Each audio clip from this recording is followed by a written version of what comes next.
Okay, so welcome everyone. Great to have you all joining us tonight.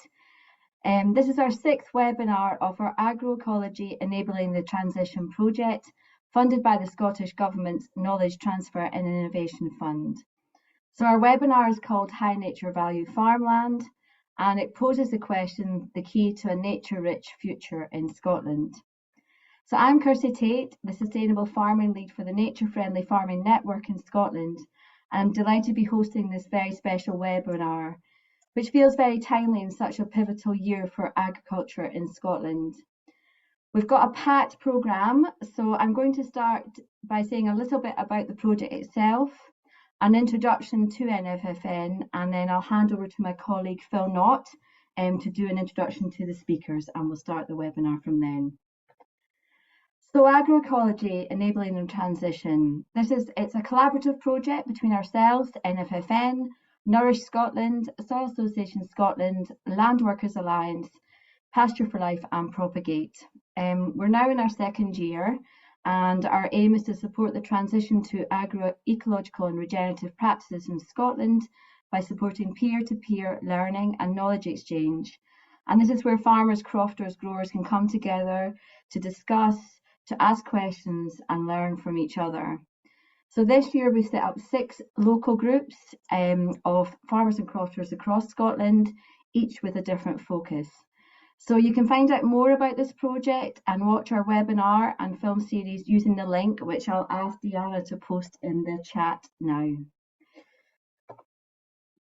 So Nature Friendly Farming Network, who are we? So this began from a group of farmers, crofters and growers who came together 4 years ago to champion a way of farming which is sustainable and good for nature. Our members come from a range of backgrounds, big, small, conventional, organic, but all united in the understanding that the nature and climate emergencies we face are inextricably linked, and we're committed to implementing nature-based solutions to climate change, managing land for biodiversity, wildlife and the delivery of public goods, as well as, importantly, growing and providing healthy and nutritious food. This is not an either or. We have farmer and crofter-led steering groups in each of the countries, and it's really great to see tonight some of my Scottish, Welsh, English and Northern Irish colleagues here. The network is open to the public as well as to farmers and growers, and there is no cost to join. We work to raise awareness of agroecological and regenerative agriculture, share insights, knowledge and experience, and most importantly work to secure better policies for nature-friendly farming and food. So find out again by joining the link, which I'll post up in the chat after this. So before I hand over to Phil, I'm just going to say we're delighted to have so many of you. This has been such a popular webinar, and to see the breadth of interest in high nature value farming and crofting.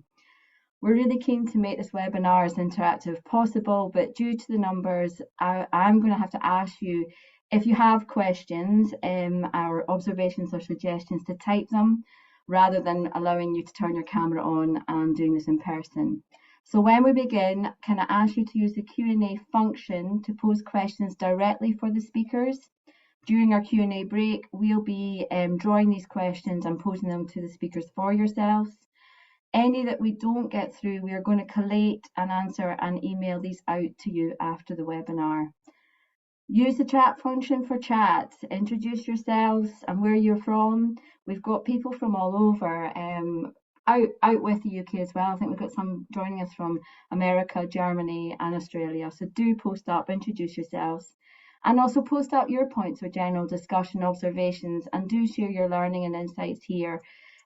Myself and the speakers will be trying to record and just answer them as we go along. So this webinar is also being recorded, and a link will be posted up on our project page for others and yourselves to watch back and share.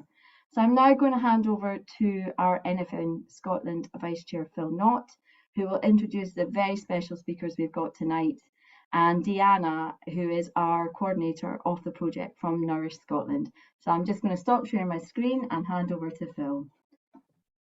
Good evening, everyone. Thank you so much, Kirsty, for the introduction. And delighted to see such a great turnout tonight. As Kirsty said, I'm the Vice Chair of the Scottish Steering Group of NFFN and a crofter on the Isle of Skye. We have an excellent star-studded lineup tonight. I can say that award-winning crofters in our list, as much as anything. I'll start with an introduction by Professor Davy McCracken of SRUC. Davy has been with SRUC since 1995 and now heads up the Hill and Mountain Research Centre since 2013 and the Integrated Land Management Department since 2019. We can say, Davy, that you're one of the founders of the concept of high nature value, and the whole term in itself might not even be here if it wasn't for your involvement right from the start in Scotland. And that's a national and international level. So we're delighted to have Davy providing the keynotes for that. And for our three esteemed speakers tonight, we'll first travel to Lewis to have Donald Sweeney cover his crofting operation right to the top of Lewis Ness.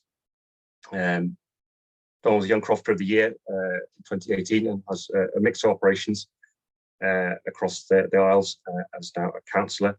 He's also the public face for many for crofting through and Lots, the TV programme, and famously in the last year nationally with Romesh Ranganath, which presented an excellent coverage of life in the Western Isles.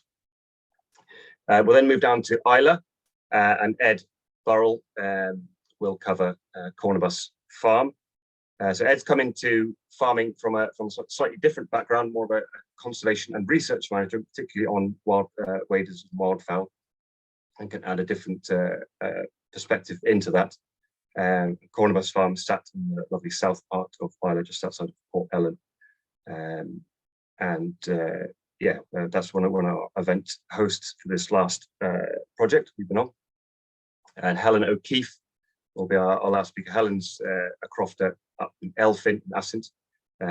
Again, Young Crofter of the Year through the SCF in 2021, and heavily involved with Highland Good Food Partnership as a Soil Association land ambassador, and a range of crofting operations as well into the Green Bowl and its food outlet there in Assynt. I'll pass over to Deanna, who's got a poll, and then it'll be on to Davy to start. Hi everyone, welcome to our webinar today. I just have a couple of quick questions for you to answer on Mentimeter. I'm putting the link in the chat. Also, if you feel more comfortable not using Mentimeter, please feel free to write your answers on the chat, and I'm happy to take your answers from there later on. So the first question that we want to ask you is, which sector do you primarily work in? It's always nice to know a bit more about who's on the call, especially when we can't see you.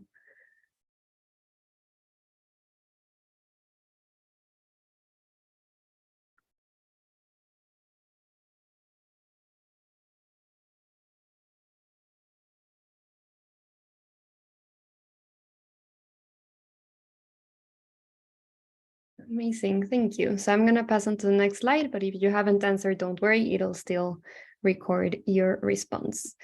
So now we want to ask you if you're a farmer, crofter, or grower, and are you currently using any regenerative farming practices?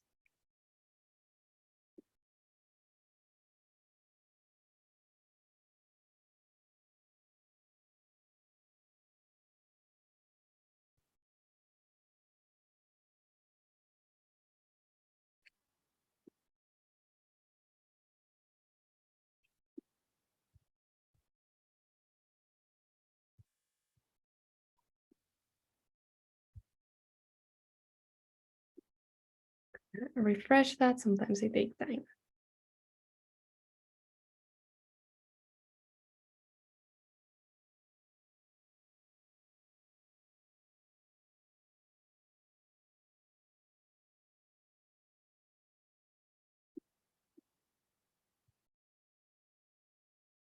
Great, the answers are coming in. Perfect, thank you so much. I'm gonna also come back just at the end of the webinar because we would love to hear your feedback and your thoughts on this event and just, find out what you thought. Thank you so much. And I'm gonna hand over to Davy now to kick us off.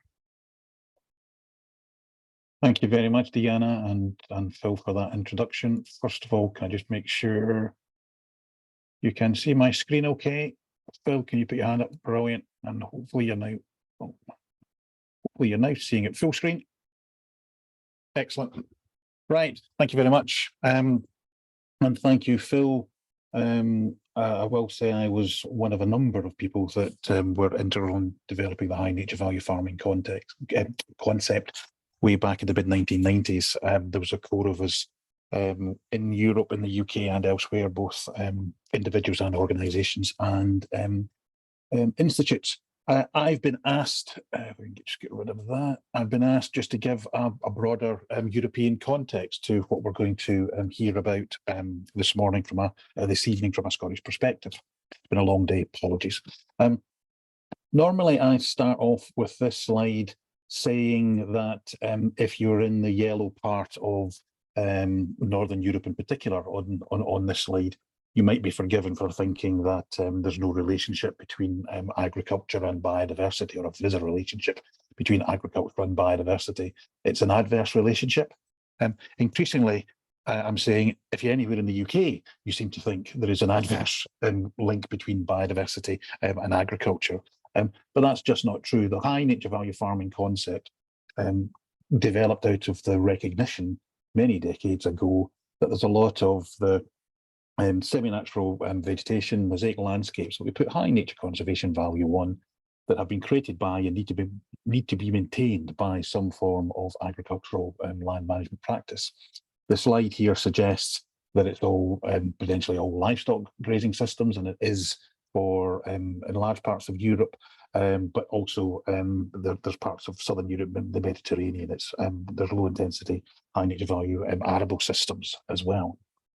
The key thing is that it's the agricultural management that's actually core to the maintenance of those habitats, and importantly, that those habitats are a key part of the agricultural production, i.e. they're used as a key part of the agricultural system. And I always try to remind myself that probably about 30% of EU farmland, or Europe's farmland, is considered to be of high nature value. Given that many of those high nature value farms are relatively small, it's a much higher proportion, a much higher percentage of actual European farms are likely to be of high nature value. But certainly 30% of the EU or Europe being high nature value farmland is not to be sniffed at. It's just not something that can be dismissed quite easily, though there are many out there that actually try to actually do that. And I've already mentioned the whole point about high nature value farmland is not just that it's got nice habitats and interesting species on the farm, it's that those habitats are an important part of the farming system. They provide the forage, the fodder, whatever it may be, that actually the farming system requires. Now they're providing that either in whole, and that's now called whole farm high nature value farming, or in part, and I'll give you some examples of partial ones later on. The key point is that actually the habitats are an integral part of the farm management production system. They're not just remnants that are there because they still exist, or there because they've been managed primarily from a nature conservation perspective. Whole farm and partial high nature value farming systems rely on those habitats for the forage, fodder, etc., for the outputs from the actual farms themselves. And these are many and varied still across Europe. The whole farm systems, the ones where all of the resource is coming from natural or semi-natural sort of habitats. And they're particularly common, or still common, in the mountainous areas of Europe, particularly with the difficult terrain. They may involve some form of seasonal grazing. A lot of them involve some form of land managed in common, and shepherding, whether it's cattle, whether it's sheep, whether it's goats, or some combination of all of those, can actually be an integral part of those type of farming systems in these mountainous landscapes. But as I said, if you go down into southern Europe, so down into Iberia, Spain and Portugal, the Montado and the Dehesa systems in Portugal and Spain, they're all based on cork oak trees with pastures and or arable land underneath it, sort of an intimate mix of different farming outputs coming from that. And there's some parts of the Mediterranean, but also where you've got permanent crops, whether it's olives, whether it's fruit and nut trees, in association with grazing or small-scale arable production underneath. All of these go towards being contributed towards the high nature value of the farming system itself, and all those go to contributing to the outputs from those systems. Challenges are very similar all over Europe. It's depopulation of rural areas, it's abandonment of the more difficult to reach pastures or areas of land. In some parts of Europe, some of the pastures that are an integral part of the farming system are not even recognised as farmland. And so there's no agricultural support payments available from them. And for those that are based on labour like shepherding, then actually maintaining shepherds in these sort of remote areas can be difficult and challenging, and certainly finding successors to do that. The partial ones are much more common in Northern Europe.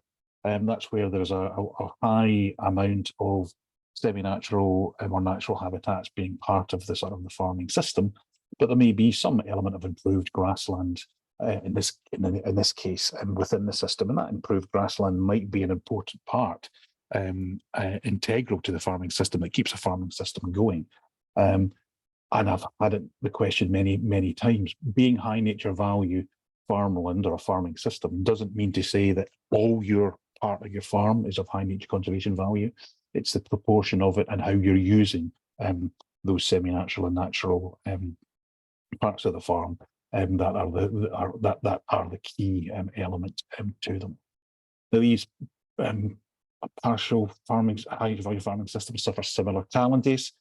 There may be patches of semi-natural habitat that historically are still being grazed or managed in some sort of way, but there's always a pressure to intensify those.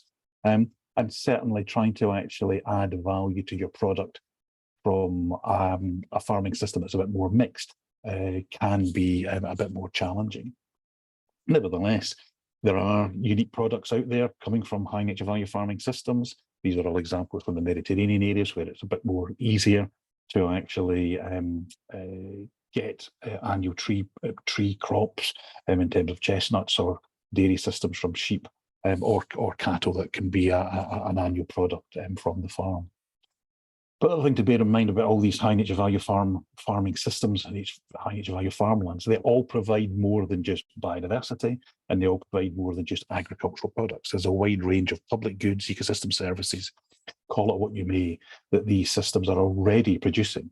The difficulty is they're not currently, well, they may be recognised as producing these, but they're not currently rewarded for producing these, which all adds to the difficulty in terms of economic viability. But we know a lot about our high nature value farming systems. We know that marketable products exist from them. We know they can produce considerable public goods. We have some idea of the constraints and the challenges, particularly with regard to policies, particularly with regard to payment for public goods, ecosystem services, particularly with regard to some of the wider social infrastructures that are failing in these rural areas, and hence means that that need to be addressed if we're going to take these farming systems forward in a way that benefits both the agriculture, the social conditions, and the actual underlying nature conservation value. And we know where they are. I mean, this is not a map of all the high nature value farming systems in Europe. This is an old map produced by European Environment Agency, but basically we can say with some level of certainty, not that everything green on that map is of high nature value, but that's where a lot of the high nature value farming systems across Europe actually sit. And so we know where they are, roughly, we know what they are in detail, we know the type of challenges they're facing, so that's it. That's all we need to do. Well, unfortunately not. There's a number of constraints around the high nature value farming system. Bizarrely, and I've always found it bizarrely, coming as much from the ecological side of things as from the agricultural side of things. From both those sectors, there's really a reluctance to recognise high nature value farmland as actually being either farmland or of any real value. We've had such a long history of intensification in our lowlands of Europe and a decimation of biodiversity there, and not been addressed properly through agri-environment schemes, But there's many on the ecological side of things that really think, let's not bother with farming in any sort of shape or form at all. Rewilding is what it's all about. That's what we need to do to actually improve biodiversity across Europe. And from the farming side of things, I mentioned that many of these farms are small, and many of them actually are. And they're also considered to be not cost-effective production, and we would argue the toss on that one.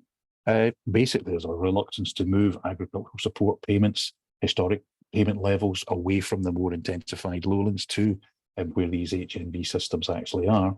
And a common refrain I hear is, well, we don't really know where they are, and so we can't actually say that that particular farm or croft or system is high nature value or not, which again, we can argue long and into the night about that as well.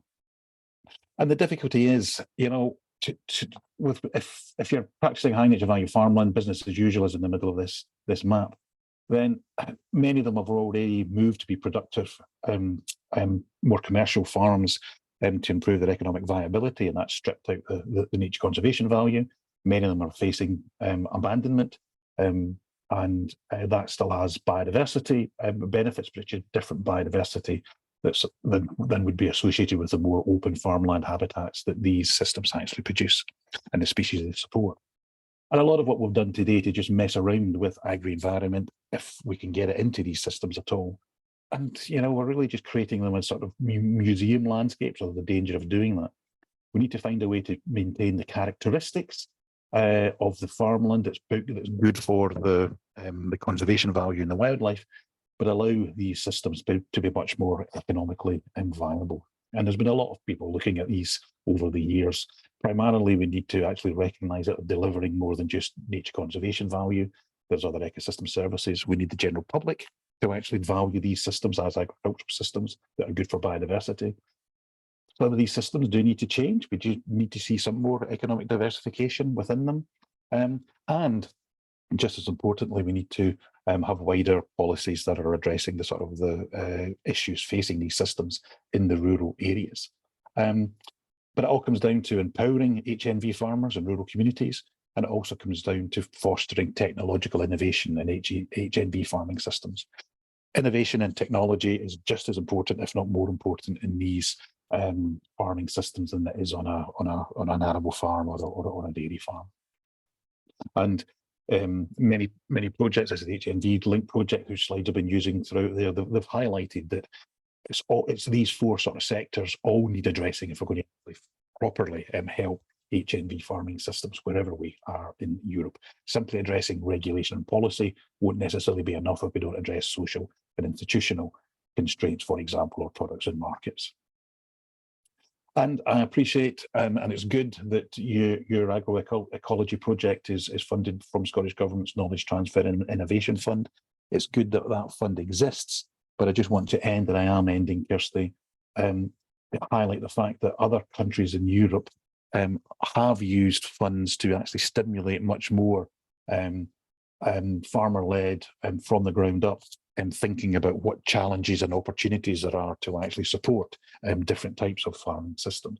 This is a map from the Republic of Ireland, where they've used what they call the EIP Agri, European Innovation Project funding to best effect. Now, not all of these bubbles on the map are anything to do with high nature value farmland, but nevertheless, the ethos within which that's been practiced through those operational groups in many cases has had a lot of success in helping farmers not only find ways of addressing local level sort of problems and have solutions to them, but also giving them a much more ownership of the issues that they're facing and the solutions they're actually putting in place. And just to end, I've said this a number of times over the last decade. I've spent 3 decades talking about high nature value farming systems. We usually illustrate high nature value farming systems by the high nature value nature that's actually in there, or even the livestock or farming practices that are integral to them. But we shouldn't forget that high nature value farming is practiced by people, and it's the people and their social structure that we want to keep and ensure is viable into these areas and into the future. I just wanted to highlight HNV Link, which was a project that finished a number of years ago, but didn't produce a lot of education material. There was a number of partners involved in it. I'm not going to highlight them all. The European Forum on Nature Conservation and Pastoralism was one that I was involved with for many decades, and is still out there active in Europe. And I'm contractually obliged to list a number of different organisations that fund elements of mine and my team's work up at Kirkton Otter Tyre and Queen Lara. That's all I was going to say, Kirsty. I will stop sharing, and I think I've done not too bad for time. Just so you're aware, Kirsty, we agreed you were going to wave your hand, but when I'm presenting or anybody's presenting, we can only see your own presentation. So there's no way we can actually see if you're frantically trying to tell us to be quiet and move on. So, but hopefully I've kept okay to time. So. No, you're perfect, Davy. That was yeah, you're before time. Well done. I'll hand over to Phil now. I think do post your questions, they're coming in. So post your questions now and Phil will manage them. Thank you. Yeah, so do pop them in, folks, and we'll keep the chat for social interaction. I've got a few questions popped in already. I'll start with Maz at chronological order. If we get too many, then we can try and catch up with them at a later stage, maybe towards the end, or maybe we can catch it as a panel and then put it out to everyone as attendees. I'm sure this will capture all the attention. So a question from Aylwin, who's on the Scottish steering group of the NFFN, Kingsloon Farm. How do you define HNV farming, and how do you identify HNV farms across Scotland? So how do we have a boundary of recognition for that? Well, I mean, the definition is, as I said, that there is a range of habitats on the farm that are regarded not by Davy McCracken but by nature conservation agencies and governments across Europe as being of high nature conservation value, or supporting species that are regarded as being of high nature conservation value. It's difficult to actually come up with a definitive, and it has to be 40%, 50%, 70%, 80%. The key focus about high nature value farming, wherever you are, is potentially that proportion will change. But the key is that without utilising that part of that farm, the farming system as it currently stands wouldn't be able to sort of go forward. You would be having to rely on either more inputs coming into the farm to replace what you're getting from that, or you would need to be actually changing the character of those habitats in order to actually get more productive grasslands or whatever it may actually be. We did some work. I mean, I was given a European context, but it was part of this over a decade ago now, if not longer. A Scottish government funded group or oriented group who wanted to actually say, how do you actually define high nature value farming in Scotland?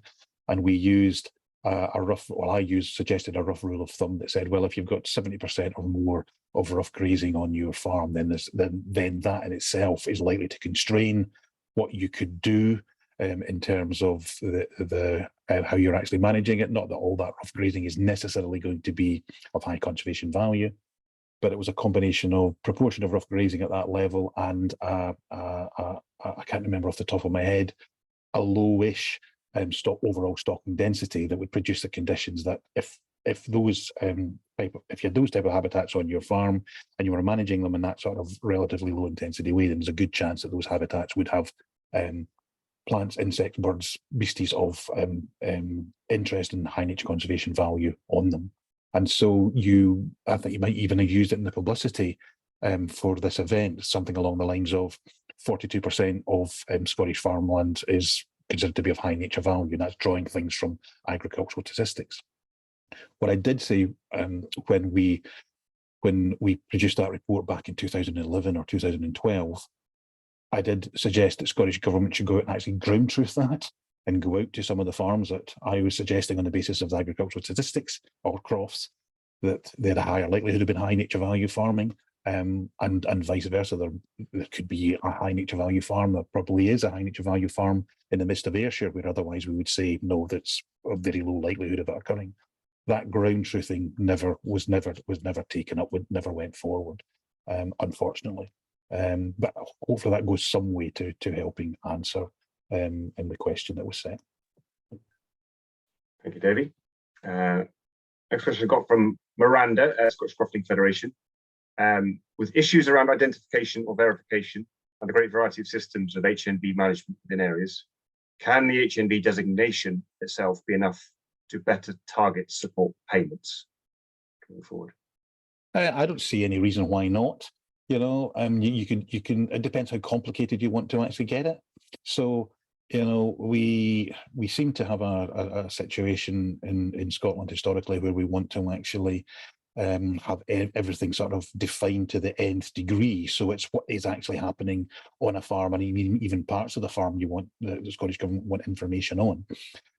We've said it for a long time that, you know, lines in the maps are difficult, you know, because you can't guarantee that just drawing a less favoured area line, for example, is not a good distinguishing of everything within LFA is going to be of high nature value and everything out with it is not. But nevertheless, it may be and it would be unfortunate for some farms, but you know, if we were able to actually come up with a broad regional definition, that within that definition, at least 80% of them, the farms and crofts that were falling within it, were actually really high nature value farming, and we're then directing more support than has historically been directed to them, then, you know, for me, I'd rather do that than continue angsting over how do we actually identify them at the individual farm or croft level. And while we're angsting over that, let's continue to give them a very little slice of the pie. Thank you, Davy. A question from Stephanie. I've noticed, perhaps incorrectly, that the term HNV appears to be restricted to Europe in most of the literature. Is there an equivalent term for systems elsewhere in the world? For systems elsewhere in Europe? Well, I mean, so high nature value farming concept was developed looking at European systems and the knowledge that we actually have. But if you step back and look across the globe, then, I mean, I was at a conference in England. It was a Japanese European sort of conference. So there's a concept called Satoyama, and excuse my poor Japanese pronunciation, which is, you know, akin to high nature value farming. It's where the farming systems, it's probably a mix more of high nature value and what we're calling regenerative farming currently, whereby it's the production systems are farming much more in harmony with a wider range of habitats and utilising the characteristics of those habitats as providing shelter for farm the crop, but also providing some of the sort of products themselves. There's an equivalent, and I'm not even going to begin to try and pronounce that one, for similarly similar sort of systems that are using a wide variety of sort of aquatic and habitats within the sea. But yes, you know, high nature value, yes, is a European concept that was developed in Europe, but you don't need to go much. You know, you can find similar systems, usually now quite restricted or constrained because of the intensification, the global intensification of agricultural production over the last 50, 60 years across the whole of the globe.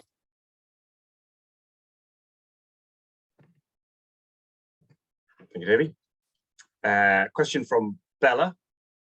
How can we facilitate HNV farming in the market's national infrastructure available, i.e. abattoirs, home kill, funding for cold rooms, etc., whilst telling its story accurately to the consumer and encouraging new entrants?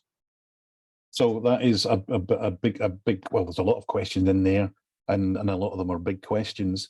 And I'm not going to attempt to answer them, other than to say it comes down to dealing with local challenges at a local level, trying to draw on regional or national funding.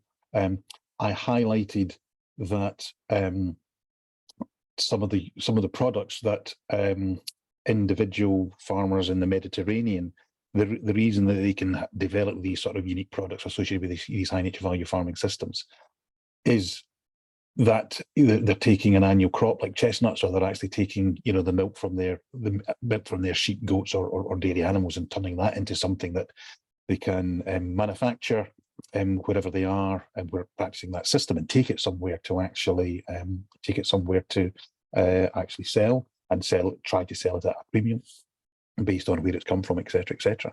The difficulty we have in Scotland, given that our livestock system, given that most of our HNV, well, all of our HNV systems are livestock dominated, and given that most of those livestock systems are meat dominated, then, you know, the ability to actually slaughter, process, and then package and seek to sell, whether locally or further afield, is really sort of hampered in these sort of situations, or in our sort of situations. So how you address that is a trickier issue that's been highlighted for. There's been a number of groups looking at that over the years.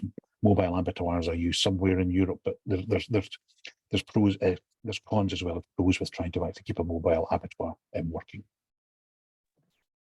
Thank you, Davy. Got two more. I think we've got time for the two more questions that we've got up here just now. No name touched to this one, so sorry who put that one in. How do you see HNV farming fitting into the framework for future support of agriculture? Do you think Scottish Government will recognise, sorry, it's a two-part question. Do you think Scottish Government will recognise the wonderful work that is already happening across Scotland to stop beating the industry with a stick? Oh, right. Well, I mean, it's a two-part question, and there's different parts to it. I mean, HNV farming in Scotland is not on Scottish Government's radar in any major way as at the moment, unfortunately. It's not. There's individuals like myself and others and NGOs and others and agencies and institutes that keep talking that we have got lots of farming in Scotland, HNV farming, that's already producing much more than just addressing climate change issues. But at this point in time, Scottish Government still seems to be focused on we're only going to be supporting the farming systems and or changes to those farming systems that actually address the sort of climate emergency, because there's a legal imperative to actually do that. The difficulty with biodiversity in general and high nature value farming and specifically is that we don't have any sort of legal basis on which to actually say we need to maintain this going forward. What was the first part of the question, or have I answered that anyway? Have I answered it in that? Yeah, how it fits into the framework of agriculture. It should fit into the framework. Sorry, it should fit into the framework. I mean, I said you can't just assume less favoured area, as was in Scotland or as currently is all high nature value farming. But you could take the LFA as a start, and you can actually refine that down to where there's actually a core within that is much more likely to be high nature value farming.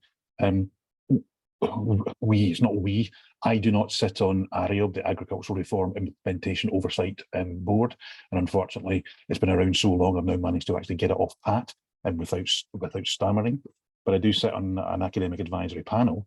ARIOB has been going for at least 2 years. The academic advisory panel has been going for longer than that.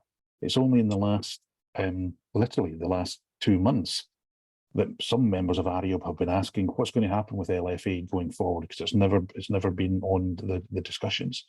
At that meeting, I think we just had a meeting last week, you know, there was discussion about how does HNV fit into that, and some form of less favoured area, you know, is a poor term, you know, because that suggests that there's a disadvantage of being somewhere, and to some extent that's because it was a disadvantage from an agricultural production perspective. But as colleagues in RSPB Scotland quite rightly said in the meeting we were at last week, actually many of these areas are advantaged by having the potential not to actually do more for biodiversity or do more for climate change or do more for wider ecosystem services. They're already delivering them. So compared to our lowland agricultural landscapes where that's all been stripped out and we need to try and put more of that back, we should recognise that there's parts of Scotland where that's already being delivered. Not to say we shouldn't be directing some incentives to actually put it back elsewhere, but nevertheless, the focus at the moment seems to be, let's get it back where it's already been lost, ignoring the fact that it's still being provided in some parts. Sorry, I'm getting animated because I usually do when I get frustrated, and not with the questions or the audience here, but just the general. I've been banging on about high nature value farming and others have been for longer than I care to mention, without it really being taken as seriously as it actually needs to be. Thank you, Davy. In terms of a positive action, something that we could do, Celine's question, I'll take as a last question now for David. There's 2 more questions just coming. If we can maybe take those a little bit later, I'll make a note of them and we can take them on a little bit further later. Celine from Nature Scott, who's kindly put in some report links in the webinar chat as well on high nature value in Scotland. Celine asks, any chance Scotland could follow some European countries' example and actually set up HNV certification recognised by buyers and suppliers and linked to higher prices? Potentially, you know these type of products, and certainly if they're a niche product, then it can be difficult to keep them going. And then once you start and others follow, then the niche then suddenly disappears. So you need the consumers on board, whether it's a niche product, whether it's an HNV badge product, whatever it is. You need people to want to buy it and to consistently actually buy it. Otherwise, you just sort of set up something to actually follow.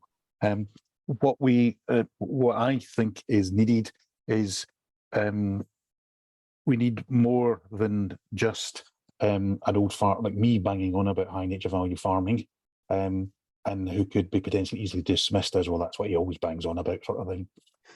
So the HNV link, the type of potential solutions, local led solutions, we need more people, more institutes banging on about this is what we need going forward in Scotland. And we may not know fully yet how to actually do it, but give us some support like the EIP Agri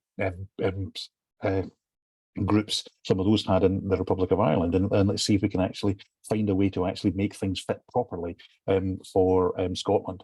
And I'll probably get shot for saying this, but the glacial way that current agricultural policy, support future agricultural policy is developing means we do have a window to try and get HNV back into the policy landscape.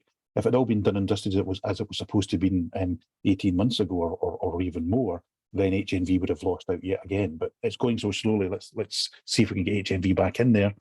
But it needs more than just an individual or a small number of individuals talking about it, and particularly people who are actually working on the ground need to be there to actually say, and this is what my HNV is like, and this is the type of constraints I face, this is the type of solutions I can see, and this is the type of support that I could be doing with.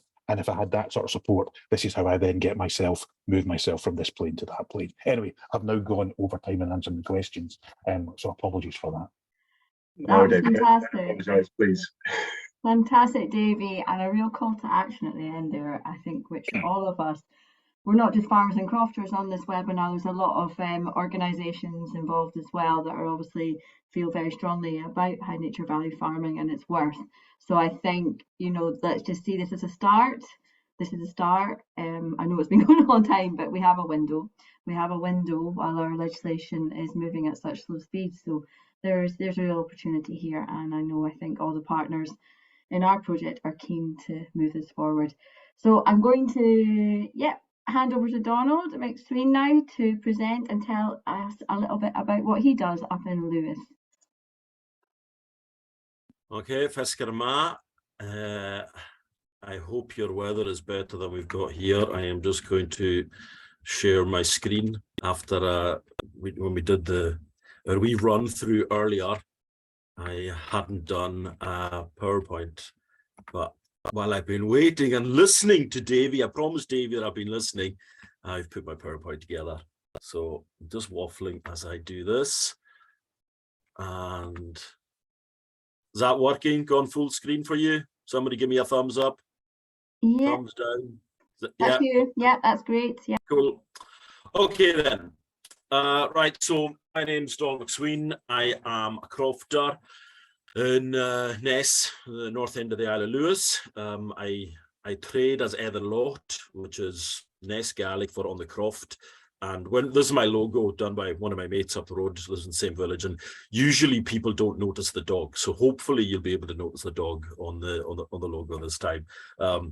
Some people who are a little bit rude say that the thing between his ears is a very small representation of me. But anyway, we'll move swiftly on.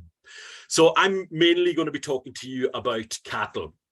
So these are the first 3 Highlanders that I got, and this is them out on the moor a few years ago. I mean, this must have been before I had any calves. I think I've had cattle for 5 years in total. Yeah, this will be 6 or 7 years. I can't remember now. It's all kind of mushed in together.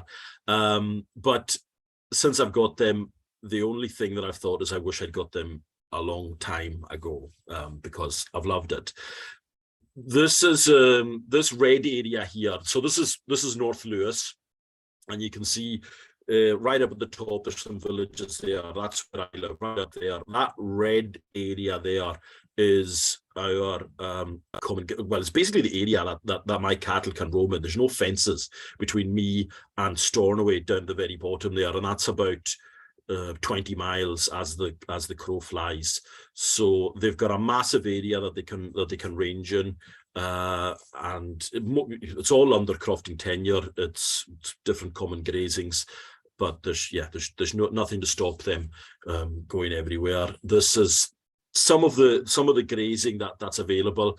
It's pretty good grazing for in my opinion anyway. You know, this really suits the cattle.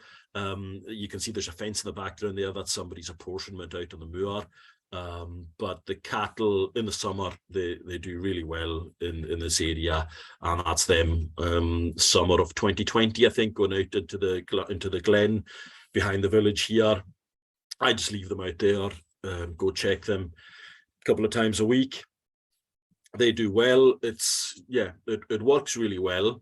But because it's such a big area, that means there's a lot of fencing, and that means there's a lot of weak points. So this is, you know, an example of, I'm sure everybody's got cattle has been in this position before. Fortunately, this one was at about midday one day. This one was 11 o'clock on a Saturday night. Fortunately, I was stone cold sober. So that one is easy enough to fix, but this is the driver for what I'm going to be mainly focusing on just now, where cattle were getting out in different parts of the common grazings, you know, because they're ranging over miles. There's fences that are older than me. There's fences that are 40, 50, 60 years old there, and you know, plenty of places they can just walk them. So it was getting a bit frustrating, and it was making it difficult to plan as well long term what I was going to be doing.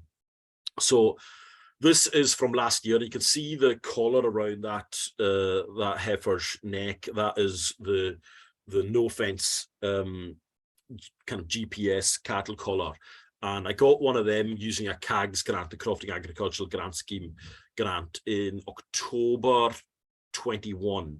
So I think I was the first person. In fact, I was the first person to get CAGS approved for the collars, and I got 6 initially, and overnight they fixed all my problems. So since then, cattle, I was going to say the cattle don't get out at all. They don't get out at all, apart from maybe twice when there's been a fault with the collars, which have been replaced, and they're, you know, it's resolved straight away. So the collars, the technology works.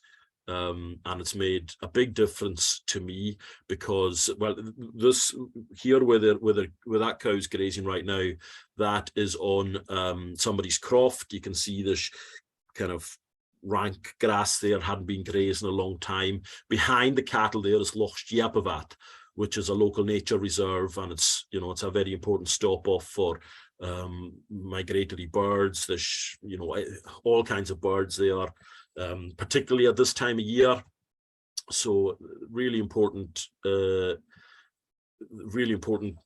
of land locally. But again, it's very difficult to do anything down there because a lot of the ground around the loch is very boggy. You can't graze. It's been very difficult to graze it with cattle. You can't graze it with sheep. You can't get a tractor in there to top it. So the ground has been getting increasingly rank around the edges and making it very difficult. Because there are some particularly dangerous spots there which are boggy, and animals have been lost there in the past, no crofters are willing to put their animals there. So working with the RSPB, who manage this on behalf of the locally the community-owned estate that we're part of, I'm able to put in exclusion zones around the dangerous parts and keep them away from law, away from anything else that I don't want them to go anywhere near. And that's worked really well, providing grazing for my cattle, so they can go there from the 1st of August right until the end of March. So basically, it's just free grazing for me. I don't have to do anything. I have to look after the cattle, obviously, but you can see here, this is just a screenshot of the app on the phone that I use to control them. So the cattle, it's high nature value farming, but it's and maybe done in a very traditional manner, but also using cutting edge technology, which makes it even easier for me, because I think I am inherently lazy. And if I could check my cattle without getting out of my bed in the mornings, I am reassured, where they are. We've got 60, 70 mile an hour winds right now. I can pick up my phone, and then that time I have just checked where they are, and I know that they're all where they should be. So, it takes seconds to check where they are. You can see from the app there, that red area in the middle, that is the area that I want them to be in. And then you see the wee musical notes as the cattle approach the boundary. It gives an audio alarm, and the cattle learned within a week that when the audio alarm, which increases in volume and intensity, if they carry on towards the boundary, then they're going to get an electric pulse. And you can see down at the bottom left there a wee yellow kind of lightning bolt, and that's showing where this cow got an electric pulse. They learn instantly how to do it. They also learn how far they can push it. So I'll see the cow going there, and maybe she's liking what she's seeing just across the boundary, and she'll push it and push it and push it, and it'll get more and more intense and louder.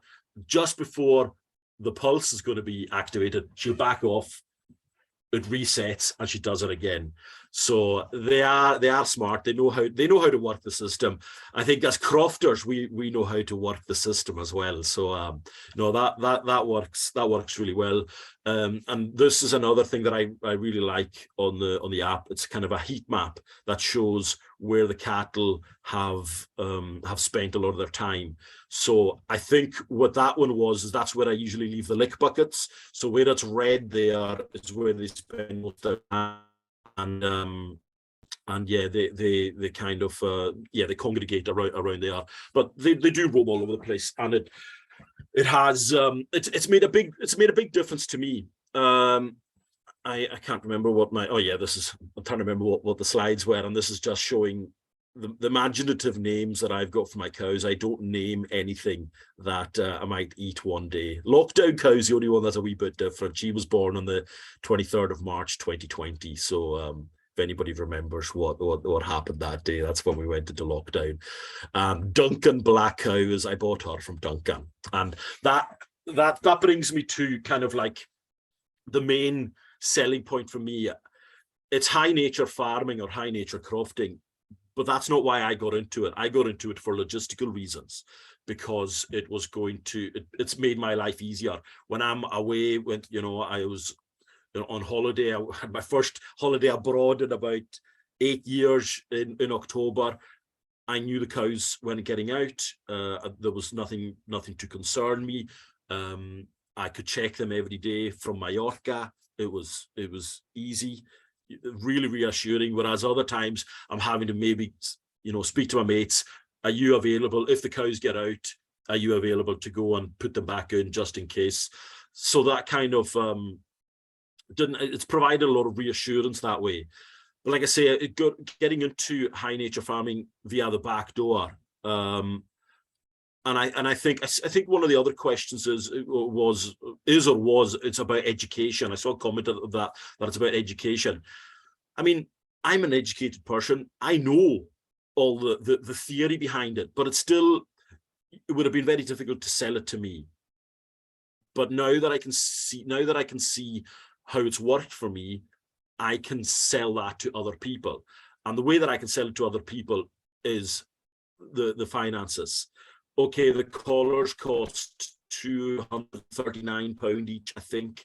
I got a 60% grant because I'm a crofter. That's fine. But even without the grant, the grant made it viable for me to try it out as an experiment. You know, it was much more viable to experiment on £800 than or whatever it was, or instead of £1,800.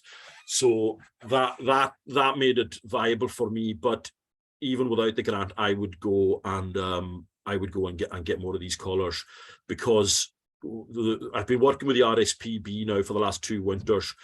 We have a problem here of neglected crofts. I'm sure those of you who hear about crofting, it'll be the absentee crofters that have the finger pointed at them. But here it's people neglecting the crofts that they actually live on. And I mean, it's a sign that crofting in general isn't really viable. Why are you going to spend your time doing it if you don't have a passion for doing it? It's not going to make you any money. It's only going to lose you money. So that's an aside. So there are loads of neglected crofts here that the RSPB have been working with those crofters, saying, can we graze your crofts in the winter? Then you leave them in the summer, and corncrakes and other ground nesting birds can use them.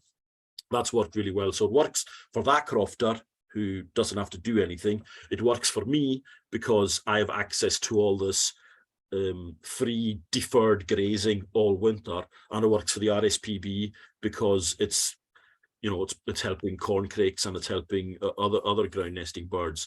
And I think when I look at the finances of it all, that's what really makes a difference. In the last year, we've had all these huge increases in feed costs. I know we've had it with everything. Pig food, I've got pigs. Pig food went up 62%. Hen food went up 32%. Sheep food went up around 32%, and the cattle feed went up about 32%.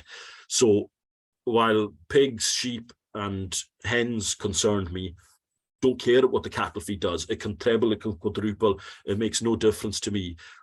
When I got these collars, I didn't have Duncan black cow. Within 2 weeks of getting the collars, I bought that cow because I could see that I was going to be able to carry a lot more cattle than I had previously, because I was going to be able to manage them and control them a lot more. So you're looking there, that's the 6 cattle that I had in October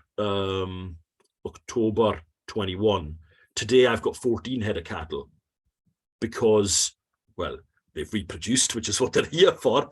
But I am not selling these calves. I am then going to, I've got 14 collars as well. So I'm going to keep these calves. I'm going to finish these calves, and I'm going to make more money out of it. The running costs are cut completely.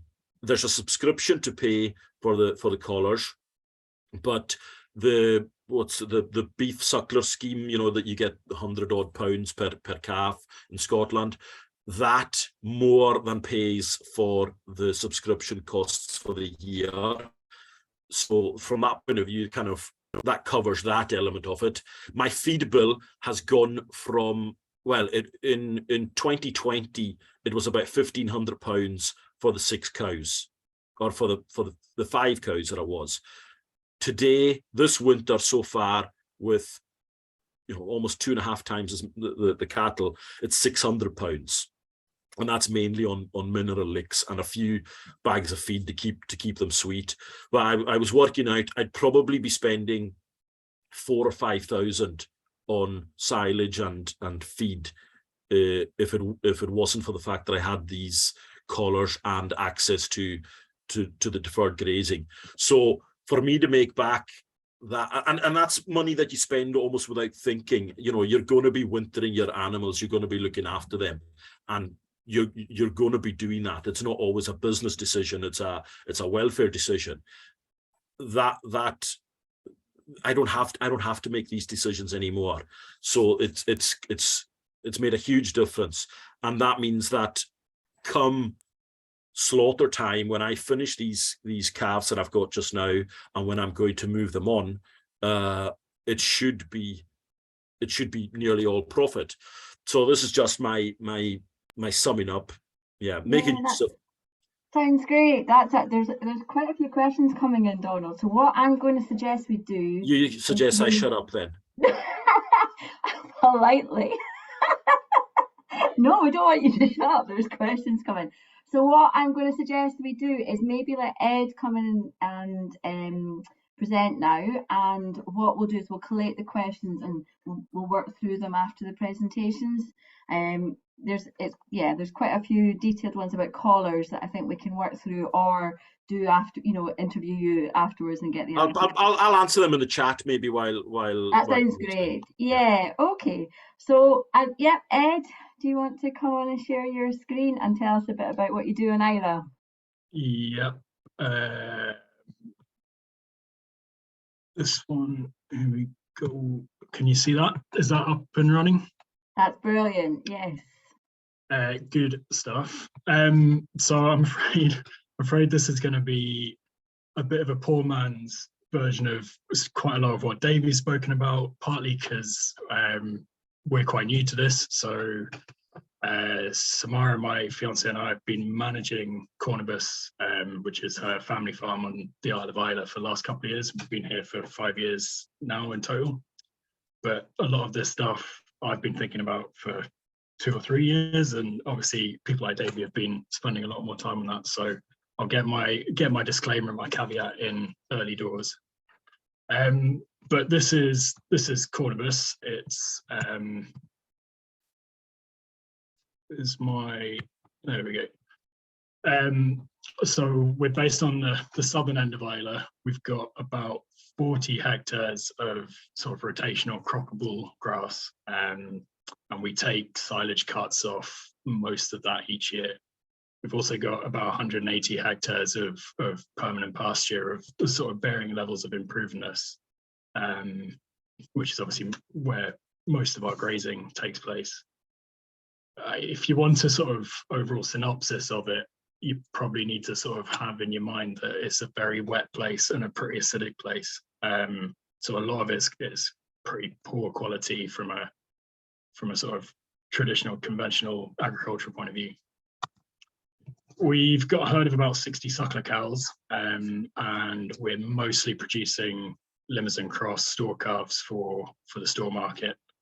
We sell them locally here, but most of them go across to the East Coast, Aberdeenshire and places like that to be finished. We also have a flock of about 180 ewes, which are mostly Texel crosses with 50 odd mules in there as well. And again, those lambs are mostly sold to the store market.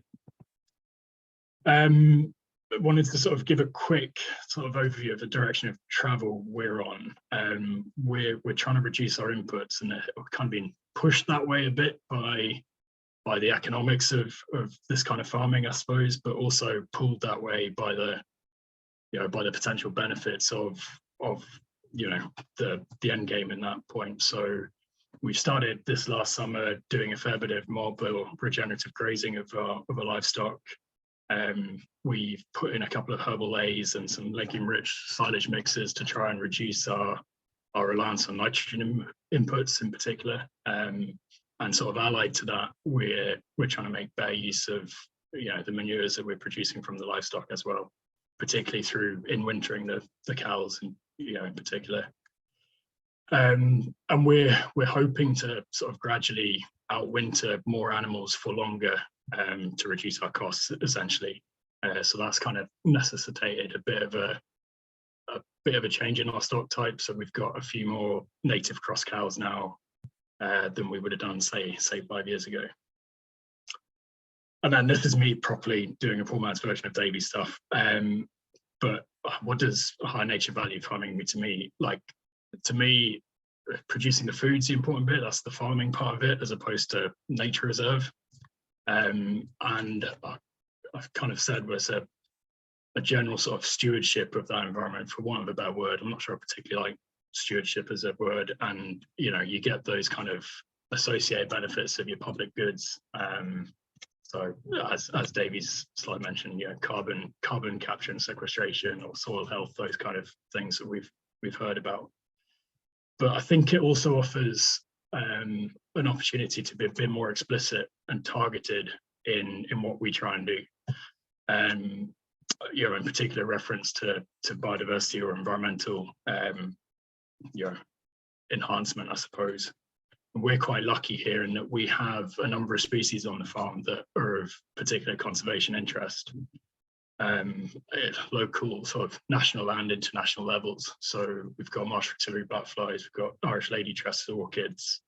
Isla's sort of well known for its wintering wildfowl assemblages, but on the farm itself would have regularly 3,000 to 4,000 barnacle geese, and up to 2.5% of the world population of green and white fronted geese up in the top corner there. I've got a bit of soft spot for them because that's what actually brought me to Isla in the first place. But I kind of wanted to focus on an assemblage of breeding waders and the breeding corncrake for a bit more sort of specific examples of what we've been trying to do and what we'd like to do moving forward and some of the challenges with that. So we've got 4 species of breeding waders on the farm at the moment. They're all UK red listed. The numbers of snipe and curlew are sort of small but fairly stable. And this summer just gone, we've had redshank breeding for the first time. But the sort of thing I suppose we're most proud of, or the thing, you know, in the 2 years we've been managing the farm so far, is we've managed to increase the number of lapwing nests from 3 in 2020 to 16 last year. And we've kind of managed to do that by some pretty simple measures, really. We've managed the vegetation on the farm to try and open up some of these dense juncus swards in particular to suit the lapwing in particular better, but it will have additional benefits for the snipe and curlew and redshank. And we've simply sort of achieved this by trying to be a bit targeted in our rush topping and giving it a lick of weed wipe in sort of late summer, autumn, where appropriate and where we can get on the ground.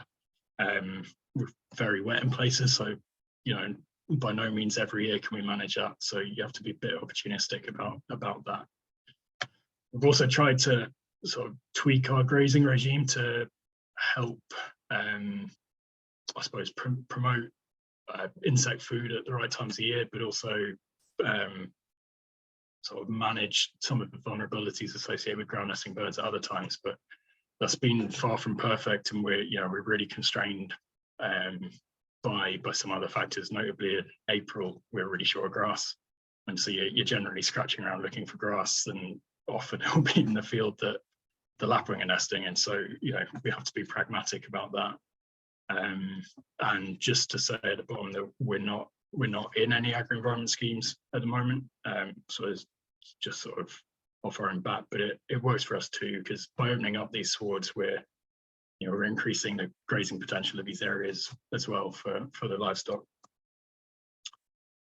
And then to focus on the corncrakes for a bit as well, as an example. So corncrakes are in the midst of another population decline. And Isla's been particularly hard hit by this in the last 7-8 years. But we know that sort of historically corncrake population declines have been driven by changes in patterns of forage cropping, like in particular the movement to early gutting of silage. And there's some pretty decent correlations at the moment between the current population decline and people coming out of agri-environment schemes. So we've got 2 calling males on the farm the last couple of years. So numbers are stable, but they're really vulnerable. We're quite isolated from the other sort of centres of corncrake population on Isla. So if we lose them, the chances are birds are relatively unlikely to colonise from elsewhere. And so to kind of address those issues, we've gone about it in 2 main ways, kind of in the sort of standard practice for corncrake land management. And the first one of these is creating early cover. So when the birds arrive back from Congo in late April, so for us the sort of mean arrival date's about the 25th of April, they need areas of sort of dense cover of 20 to 30 centimeters high at least. And nettles are a really good way of providing this. So we've been transplanting nettle rhizomes and nettle sods into manure spread in sort of hopefully strategic places on the farm. We've also experimented with a few different early cover crops, planting things like reed canary grass in some strips. It's all quite expensive in terms of time and labor and the fuel costs, seed costs, etc. And it's very much a work in progress. It's definitely not a quick fix, and we haven't yet had those kind of tangible returns yet in terms of corncrakes setting up territories in these areas. Although having said that, this spring coming is likely to be the first spring where we have early cover of the sort of quantity and quality that is necessary, really. So we'll see where we go moving, in the next couple of years. But it's worth saying that these areas, the sort of cover crop areas and the nettle beds are definitely sort of biodiversity hotspots within the farm. They're great for insects, invertebrates, and some of the crops in particular for seed-eating birds. And then the sort of second aspect of the corncrake management is cutting our silage late, and in a corncrake or a wildlife friendly way. So that's cutting from the middle of a field out to the edges to allow the birds to walk and work their way into the field margins. We're lucky here in that our contractors are pretty well versed in this on Isla and set up for the job, and we've had payment support from the RSPB for this as well. And that kind of leads me to sort of finish up a little bit, and to try and, I suppose this will hopefully generate some questions or some discussion for now and later on. But what do we need is a helping hand to help us deliver these high nature value outcomes. I think the critical thing is we need people to value high nature value farming. It sounds obvious, and it is, but we probably don't say it explicitly enough, I think. And if there is a silver bullet for anything, it probably is in terms of the consumer. Now, I don't know much about this, but it strikes me that at the moment, outside of a very local scale where off-farm sales are directly happening from the producer to a consumer, it's hard to see how that's necessarily going to come along and save us in the next wee while. I think NGOs have a bit of a role to play, so we're lucky we've got a good relationship with the RSPB here, and we've had quite a lot of support in terms of advice, throwing ideas about, and in financial terms on some of the stuff we've been doing for corncrakes in particular. But other organisations that are supporting this webinar, for instance, so NFFN, for example, those kind of networks and peer-to-peer learning opportunities, I think, are really important as a support, almost as a community in some ways, because you can feel a bit isolated sometimes out on an island away from the real world. But I think a lot of responsibility for the sort of more targeted HMV farming that I suppose I've been talking about probably lands at the doorstep of government and government policymakers and the schemes, the agri-environment. I suppose I'm talking about mostly here schemes that are derived from those policies. I think generally they need to better recognise the cost of some of these management interventions, properly incentivise some of the work that people can then choose to do, and where people are already doing things, support them better. But I think the main reason why I would say we're not in a agri-environment scheme is a sort of question of flexibility. We're trying to change our system at the moment, and a lot of people will be in the same boat of trying to reduce inputs and come up with a different way of farming given the challenges of input costs in particular. It's hard to nail ourselves down to a 5-year contract when we know the direction of travel we want to go in, but we're having to be quite adaptive as to how we get there. So being constrained by an external contract like that, obligations we have to fulfill, doesn't make sense for us. And I think flexibility also relates to the schemes themselves. And sort of, I'm not asking for like a carte blanche of take some money and we'll do what we want, but I think the current schemes have a lack of flexibility in allowing farmers to sort of synthesize the advice that's out there or best practice guidelines that are there, and find a way of fitting that into your own system, and within your own constraints. And one size definitely doesn't fit all. You look at the difference between us and Donald, and even between us and our neighbours, we all have different farms, different ground, running different systems. And I think that's kind of led me to more and more, I'm not sure how widely a held view this would be, but some kind of results-based reward or payment. It's not for me to work out how that gets structured, I suppose, but so it's easy for me to say, but that would allow us as farmers, crofters, land managers to be judged by what we produce, rather than getting bogged down in the detail, the sort of prescriptions of how we get there.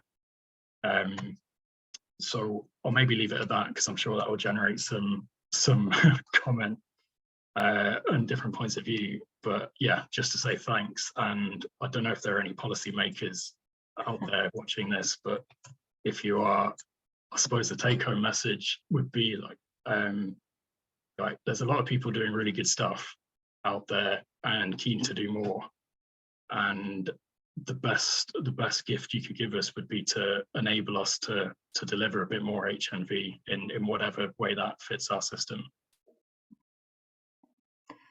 Thank you, Ed. I think that was a fantastic message at the end there. And yeah, just maybe in the chat, I mean, that question about, we're quite interested as well about the results based. What do people feel about that in terms of future payment framework? It's certainly something that we've pushed in our response to the consultation, and I'm really hoping that yeah, we're at the start of something. As we say, we've got space, we've got time, and yeah, there's a lot of engagement to do between now and then, but there is time. And so yeah, interested to hear what people think about that. There are some questions, Ed, they're coming in thick and fast. So what I'll do, I'm just checking the time, it's 2017. So we've got about 5 minutes before Helen, so I'll try and get a couple of questions in and then we'll come back. So the first question is, Ed, from your neighbour, Ishmael, is that how you say it? I'm really sorry. Ed, for a beginner, can you please explain a bit more about the legume-rich silage mixes? How does it impact artificial fertiliser use? So a lot of, well, most legumes, so that's things like, in our sense, that's things like clovers and vetches in particular, fix atmospheric nitrogen through bacteria in their root nodules. So by including higher densities of these plants in the silage mixes, atmospheric nitrogen is essentially brought down by those plants into the soil, and then from there, the more nitrogen hungry plants in our silage mixes, like our ryegrasses, for instance, are able to, in time access that nitrogen themselves. So, for instance, we've just put in last spring a silage mix that was mostly for sort of 50% ryegrasses of different sorts, some tetraploid ones to try and get deeper root systems in the crop to get a bit more resilience to things like drought or wetness. But then a lot of the rest of it is red clover, and there was a nurse crop of vetch as well, so another legume. So the idea being that, in a way, that sword can, as much as possible, sort of feed itself nitrogen, I suppose, rather than us having to apply it in the form of artificial fertilizer. That sounds good. I mean, you could have a whole webinar on that alone, couldn't you? There's a lot to explore, especially as inputs are becoming more expensive. I think there's a wider interest in this. So yeah. Next question is from Celine from Nature Scott. Ed, are the geese a problem for mob grazing and herbal lays? I'll tell you in a year or two. For mob grazing, probably not so much, in that we've just started doing mob grazing this summer past, and all the geese will be away end of the first week of April, by mid-April. So it might delay our start a wee bit, but no, it shouldn't through the summer. What effect it will have, what it means is we won't be able to mob graze through the winter. But to be honest, most of our ground would be pretty wet by then anyway. So possibly not. In terms of the herbal lays, it will be interesting if they have an effect on the persistence of some plants within those mixes. But yeah, I'm not sure what the effect will be on that yet, but we'll maybe be able to tell you in a year or two. I think, yeah, that would be fantastic. So yeah, watch this space, Celine, and I know you're very involved, so maybe, yeah, we can do a bit more following and monitoring with Ed and with Nature Scott. Okay, I'm going to pass on to Helen, try and keep it to our time, and we'll come back to the questions. So please keep posting your questions here. We have got a good chunk at the end to try and get through some of these. So passing over to Helen and an Elfin, okay?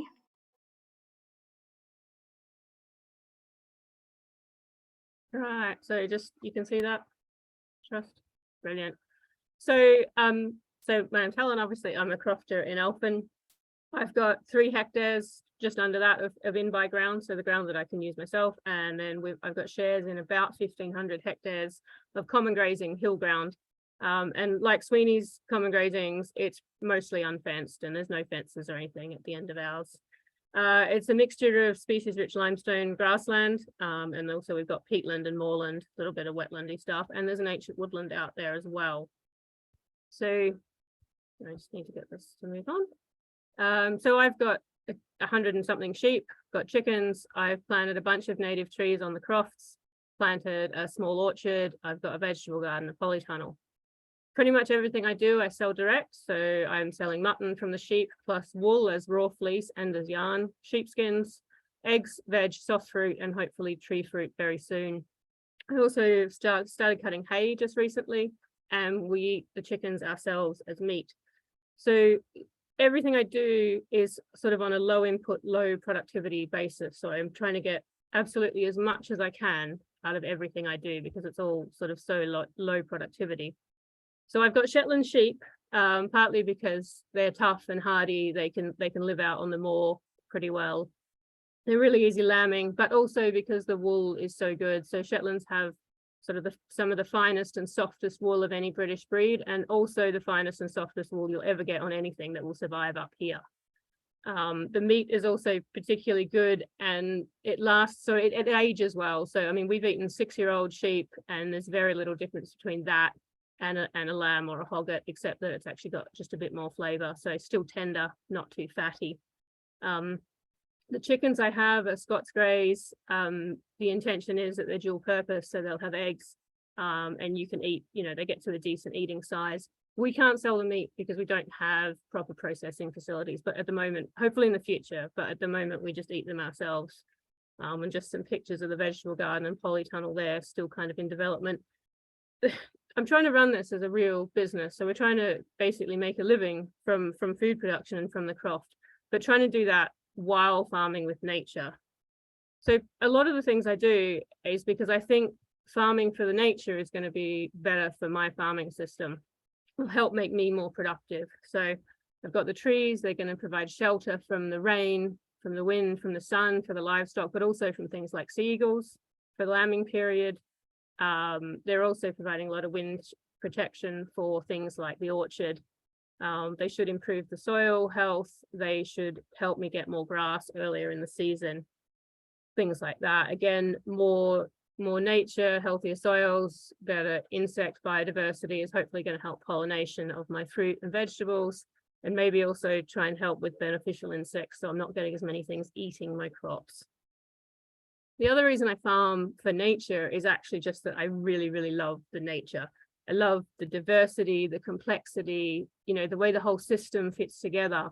And I really love sort of being a part of that system and being really involved in that system. And that's what this high nature value farming, and particularly the extensive grazing, that's really what that brings to me.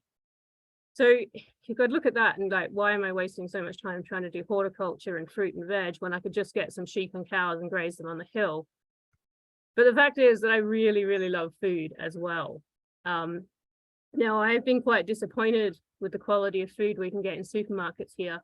And that's nothing against the farmers producing that food, but we are at the end of very long supply chains. So anything that has got here has generally been sitting around for a long time. It's possibly been in cold storage. It's been handled usually through mechanical handling systems. And just the way our industrial or sort of commercial agriculture is these days, the varieties that are grown are chosen to grow quickly, grow uniformly, and to be tough enough to handle these long supply chains. And a lot of the time they're really not picked for taste. So, you know, I like to taste my food. I like it to have a good texture. I like it to be fresh and to be grown in healthy soils and to have had time to mature and develop these flavors and the nutrition as well. You know, and even more than that, like I really like to know what breed it's come from or what variety it is, or, you know, where's it grown? What's the weather been like? You know, can you tell if it's had a really hard winter from the taste of the kale or from, you know, the type of cow, you know, what you're eating, and knowing that seasonality as well. So not just, you know, that we don't have strawberries in November, but, you know, that we get some quite tough, thick kale in January, but we have this light frilly kale in July, you know, that type of thing. So my food is really important to me, and it really helps connect me with the place that I'm in, the place that the food is grown, and my community and the people as well. So I think and it's not just for me, but I think on a wider sense, this sort of food production and local food production is really important for connecting people with their community, with their land, and with the wider, you know, with the whole nature thing. So it's also, I think, important on a wider context from just human physical and mental health, this connection with nature and outdoors. So yeah, so this is all food from my croft, and, you know, I really love food. So it's probably time that I got on to talking about the food hub, because that's sort of what I'm here for. So we're a group of growers in my village. We've got a couple of crofters and a couple of people in the community who just grow in their backyards. We sell mostly online through the Open Food Network, and we deliver once a week to a nearby village, much bigger than ours. And we also have pickups, and we have a small farm shop in the cafe that we have on site. So this is just some of the stuff that we produce. What I was going to say on this bit, but I'll try and get onto it. So one of the difficult things, I think, or one of the reasons we have a food hub is because obviously we're all very small. We can't produce enough ourselves, and it's quite difficult trying to do your marketing and your delivery and everything like that yourself. But by grouping it together, higher value products like the meat are then subsidizing us to deliver things like the vegetables. It's still a bit of a stretch though. The food hub takes 10% of all the costs and all the prices and uses that to deliver. But you know, we do struggle with that, and you sort of say, well, we could put the price up. And also too, you know, yeah. The point being, I think the point I wanted to get to was that we've heard a few things talk about high nature value farming, and could we not use this to put a premium on these products? And to some extent we already do, because it costs us a lot more to produce than it does other people. But the fact is that a lot of people in our communities can't afford these higher prices on food. They can't afford to pay for a premium product. And we don't want to just supply to the rich people in our communities. We actually want to supply to everybody. And that is not just because everybody is a bigger market for us, but actually we think that everybody deserves to be able to eat this tasty, delicious, nutritious, high quality food, rather than just having to resort to supermarket food because they can't afford the premium for high nature value food. So I guess the question is, how do we make this food affordable to everybody? And I really don't know the answer to that. I mean, you could have some kind of payment to farmers who sell locally. You could have some kind of direct subsidy for local markets or for food bought through local markets. Or you could have more support for the infrastructure and the processing that allows people to sell locally. But, you know, I'm really not sure what the best way is to solve this. So some of the problems that we do have is a lack of infrastructure. We're very lucky that we've got an abattoir within an hour and a half that will do private kills and will deliver to us. But that's the biggest risk in our system. If that goes, our whole business model disappears.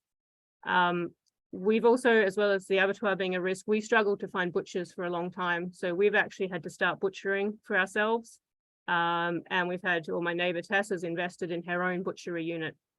So we now do all our own butcheries ourselves, but she's had to provide that infrastructure herself. So for other people starting out, it's very difficult to get into.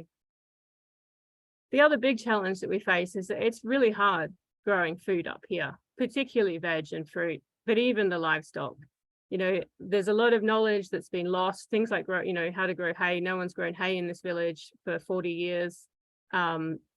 Infrastructure, obviously, I've said, even just breeds and varieties, types of vegetables that will do well up here, and the livestock as well. The Scots Grey poultry are supposed to be a dual purpose heritage breed, but they've been bred for show for so long that they lack a lot of the characteristics that you actually need for productivity now. We've also got obviously difficult weather. We're not only a long way north, but we're also inland and elevated, so we get a lot of snow. Our growing season is about June to September. Lots of pests. Everything has to be deer fenced if we want to grow anything. It's low productivity land. So we're trying to compete with big market players, and we just can't do it. So it's hard to get started, and it's incredibly hard to make a living from it. But I think if we can get local food happening, it's a self-reinforcing cycle. The more people you have doing it, the easier it is for people to start. The more infrastructure you have, the more volume you have, the more knowledge you have, and then the more active land use you get. Sweeney talked about neglected crofts being a problem. It's the same thing here. The more we can do to get crofts back into use, to give people a way to use them productively, will help our communities be more balanced and more resilient. And this is actually can be good for biodiversity as long as it's not done badly. So how do we kickstart this cycle? One of the things is funding. Obviously, we need funding for these types of things. Currently, the funding is quite biased against small units, particularly small horticultural units. I lose basic payment because I've fenced off areas to do horticulture in. It can also be quite complicated and quite stressful. So I've got funding for the deer fence and the polytunnel, and we've recently got funding for the green bowl, but it's very stressful to have this pressure on you that maybe you're not going to be able to deliver what you promised. Are you actually providing value for money? It'd be better if it was just a more supportive environment. And the other side is the regulation and policies. So I know one place, a butcher that said they couldn't butcher meat for me and return it for me to sell directly unless I had my own refrigerated van. Luckily, our EHO is not that bad. Eggs you can sell from the farm gate, but you can't even put them in a local shop without them going through an egg processing facility. And as I've said, with the abattoir system, the regulations on trying to set up an abattoir are so difficult that most people don't even bother trying. And what we need is actually an environment where people are trying to help you resolve these problems and help you find ways to get local food to market, instead of just having regulations that put you in the same bucket as a long supply chain and a big producer. So local food in rural places, and they're mostly high nature value areas, I think they solve so many of the problems that we're facing in terms of environment, carbon, biodiversity, but particularly social things around rural communities. They can provide employment in terms of food producers, but also butchers. They can help repopulate. They help support really strong communities, diverse demographics, and they can help with food security, but actually provision of quality food in these places, not just the rubbish food at the end of the supermarket chain. So I think what we need to do to support these things is it needs to be a really integrated approach. It needs to go across everything, which is sort of planning, policy, regulations, all of the decision-making stuff needs to come and support these kind of rural, high nature value and diversified systems. It's not just about throwing a little bit of money at it or attacking it in a piecemeal fashion. fashion. It really needs to be the whole system and the whole policy. And that's, I'll finish. Thank you. Fantastic, Helen. Thank you so much. It's always great to get your insights into running a local food hub and actually doing it in reality and the challenges on the ground. I think in terms of that call for an integrated approach, I feel like we're at a really integral time in Scotland. There's a lot of policy getting made all at the same time. And if we can't connect these up, we are missing a huge trick. It's certainly something, again, that NFFN are pushing. And there's a lot going on in food and farming. We are, quite a few local authorities are starting to get in touch with us to ask to engage with farmers and crofters through their local biodiversity action plans. We are asking them to try and link these up to their upcoming local food plans. How do these link up? How do you see this as a whole? So I think, especially on the local actual stage, there's a lot of potential if local authorities can embrace this way and actually see different solutions. I think we've got a bit of a battle in terms of budgets and things, but I think things can be done really well, and there are local authorities doing some really good stuff.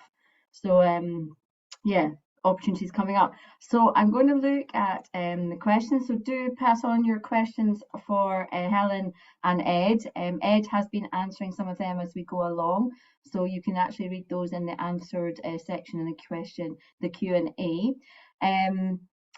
So let's see, I'll go to, Ed, I'm not sure what you think about this question. I'll go back to the first question that's here from Joanna. Could you expand a bit on your opinion on results-based payments and the alternatives? Is the RSPB support you receive like this? I view them as more risky since there are many factors the farmer can't control in comparison to action-based rewards. So that's quite a long question, but what do you think, Ed? Action-based results. This is me massively out of my depth here, but, and this is just random musings that go on in my head when I'm sat in a tractor. Nothing more than that. I understand the risk point of view, because you can create the perfect habitat for something, and then some random thing comes along and you don't get the benefit from it. So for instance, let's take corncrakes for an example. We can produce the perfect early cover, we can manage our silage cutting in as sympathetic way as we can, and then feral cat comes along and kills your corncrake in the spring, which might have happened to us this year. So from that point of view, I don't necessarily think that results-based payments should be the only string to our bow, but and it depends how you measure it as well, doesn't it? Because you can come up with metrics that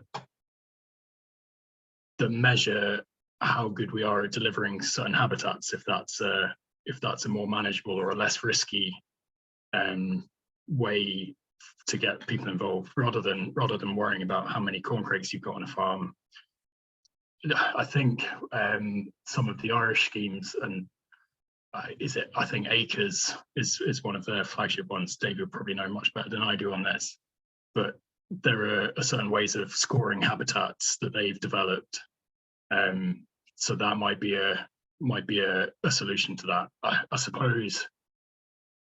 And again, this is me out of my depth answering this, but some kind of hybrid between the two seems feasible to me, and might be a way of moving forward, and essentially retaining that flexibility, whereby it strikes me that with a lot of these schemes, one of the major benefits is having as many people involved in it as possible. And if you can take away some of that kind of, for want of a better word, gatekeeping on some of it, that's got to have a net positive effect on biodiversity or environment, or whatever it is you're trying to manage or incentivize people to manage for. But yeah, that's I'm sure other people have much better and better developed thoughts on that than I do. But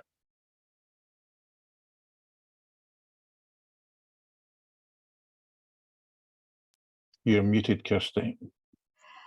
Sorry, I wonder, Celine, who's joining a call from Nature Scot, would you be happy to just outline a bit about what Nature Scot are doing at the moment through POBUS? I'm going to allow you to talk to come in. Is she coming in? Can you hear me, guys? Okay, hi, good evening.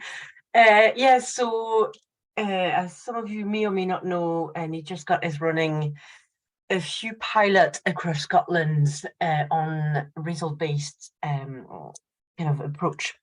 The project is called POBUS, so piloting an outcome-based approach in Scotland. We've got, I think, 6 or 7 different clusters across Scotland. So we've got folks in Argyll, in Strathspey. I work with farmers in Durness and Galloway, and also folks in East Lothian. So we're looking at a different approach to try to measure habitat qualities and then generally talk about outcomes. So for example, in East Lothian, we're looking at arable ground, so we're looking at hedge quality and also field margin quality. So it's mainly, as Ed mentioned, you can have the best of habitat possible and then species won't turn up because something happened. So we're mainly measuring habitat quality more than actual presence of biodiversity. Obviously, because it's 2023, we're developing an app to do this with some tools trying to kind of like simplify the process of scoring the habitat. But yeah, so one of the great lessons from this is that obviously a lot of people are keen to do a lot more, to be a lot more in control of what they're doing on their farm because they know what works on their land, whereas, something like X is certainly not flexible enough. The huge issue there is that we need to build capacity, knowledge, and confidence to make sure that people are confident enough to know what outcome is possible on their farm, what to manage, for what, because you'll obviously have conflicts of interest. Something that could be great for a corncrake might be really bad for something else. So we're not done yet. We should have money to keep going for another year. We'll have a report, hopefully, of phase 3 online by the end of March or April. And at some point, we'll be allowed to tell you more. Just now, I can't really share too much information, but we really hope to be able to share scorecards and pictures and kind of like small interview of farmers that have been involved in the process. So hopefully watch this space. Thank you very much. Perfect. That's really helpful, Celine. Thank you. It's just always nice to get progress, an update on progress, and understand that you can't share everything at the moment. But yeah, there is work going on at the moment, pilot-based work, and I am presuming that will all be fed into the agricultural bill and the legislation as it moves through. So going back to Helen, so I've got 2 questions here for you, which we'll just work through. So the first one is from John. Helen, it would be great to hear more about how you select fruit and veg varieties for where you are growing. Yeah, I mean, I tend to try and stick with a lot of kind of heritage type stuff, particularly for the fruit trees. I talked to an expert and said, what would you recommend for horrifically cold, wet, windy climates? Also tending to look north, sort of Scandinavian countries for varieties. And with the veg, things like the Shetland kale and that sort of stuff. I've been doing a lot of trial and error. I'm still really new to this and I'm still just learning. There's some fantastic books out there. I think the Fruit and Veg for Scotland is one of the best out there, but there's still just so much local variety. I mean, I talk to neighbours and people around the place, but it's quite difficult here because a lot of people in our area, most crofting communities are on the coast, so the stuff that they grow really well just doesn't work in Elphin at all. But basically looking for sort of more heritage stuff, things that are less commercially designed. And anything that does well, you then keep growing. Fantastic. Okay, and here's another question from Joanna. Super relevant point about how higher product prices are not the solution. What share of your income related directly to what you produce? If possible, could you name your main revenue streams? that's quite a detailed question. It might be something that you can answer at the moment, but we can take that away and you can. Yeah, I'm actually just in the process of trying to run some numbers. So what I have looked at so far is that basically half of my income stream is from subsidies. And let me just run through the others. So that's all there. Yeah, so at the moment, half my income stream is from subsidies. From the half that's left, a half of that is from meat from the sheep. Maybe a tenth of that is from wool. Horticulture at the moment is currently a tiny proportion. Hopefully it'll increase over time, but I think the meat is always going to be the big seller. The wool is increasing as we get more stuff done and develop a better market for it. But yeah, half of it's subsidies. Fantastic. Davy, I can see you typing away. Do you want me to ask this question from Louise? This is it probably brings us back to high nature value farming and support schemes. So in your experience, is there a trend towards larger and less high nature value farms coming out of support schemes? Do you think this is because of the quality and lack of the schemes, or because farmers are paving their own way? This could leave more money for high nature value farming? Question mark, question mark, question mark. So question mark, question mark, question mark. No, there's no real evidence of any of them moving out yet. There is plenty of evidence, and what's one of the reasons why the sort of the glacial movement of future agricultural support development is those who are currently getting the bulk of the money are wanting to hang on by the skin of their teeth to keep getting it, and get it by having to change as little as possible going forward. When the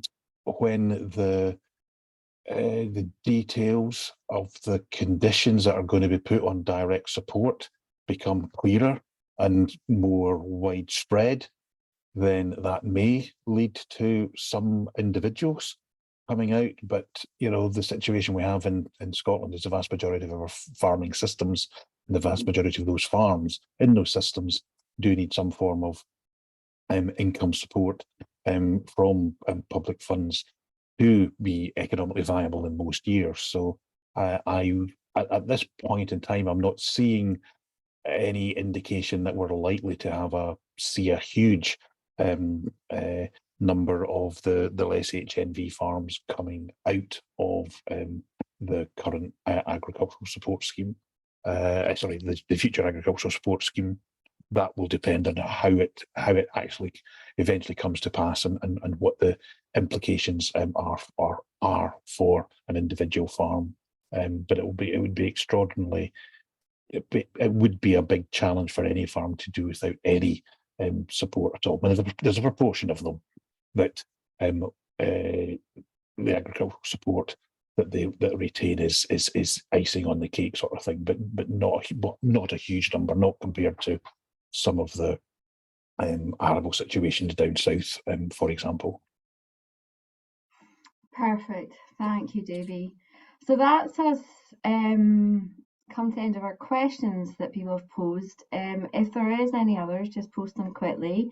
But what I'll do is, has our panel or Phil got any last words they want to say or any reflections on today? And I will then conclude and then hand over to Deanna, who's got a exit poll that she would like you all to complete. So Davy, you've got your hand up.